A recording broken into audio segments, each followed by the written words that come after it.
ආයුබෝවන් යාළුවනේ.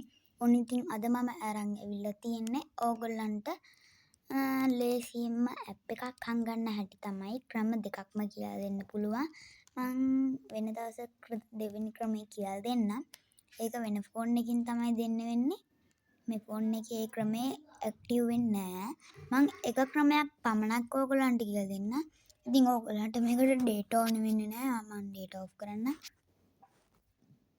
කිසිම ඇප් එකක්වත් භාවිතා කරන්න ඕනේ නැහැ.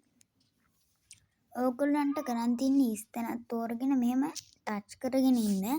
ටච් කරාට පස්සේ ඕගොල්ලන්ට තියෙනවා මෙතනින් සෙටින් බටන් එක. ඒක ප්‍රෙස් කරාට පස්සේ ඕගොල්ලන්ට මේ වගේ තැනකට තමයි එන්නේ. ඕගොල්ලන්ට තියෙන්නේ මෙතන මේ hide apps on home screen කියන තැන ප්‍රෙස් කරාට පස්සේ මෙතන තියෙනවා ඇප් ගණනාවක්. ඕගොල්ලන්ට කැමති ඇප් එක මෙතනින් හංගන්න පුළුවන්. මම දැන් මේ Adobe Express කියන එක හංගන්නම්. done button එක press කරාට පස්සේ මෙතන නෑ. මෙතන තිබ්බේ ඒක නැති වෙලා. මට ආමත් ඒක ගන්න ඕන නම් අපිට හංගලා තියෙනවා නම් අපිට මෙතනින් search කරාට පස්සේ එනවා Adobe Express. නැත්නම් අපිට අපේ wallpaper එකට වැරදි නම් wallpaper එකට ගන්න ඕන නම් අපිට කරන් තියෙන ආමත් ඒ විදියට ගිහිල්ලා එතනින් මේක ප්‍රෙස් කරලා ඩන් කරන්න.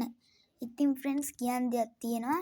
ඉතින් ඕගොල්ලන් තාමත් මගේ channel එක subscribe කරලා නැත්නම් subscribe කරන්න. ඒ වගේම පහලින් තියෙන bell icon එක click කරන්න. එතකොට තමයි මම YouTube වීඩියෝ එකක් දැම්ම ගමන්ම එන්නේ.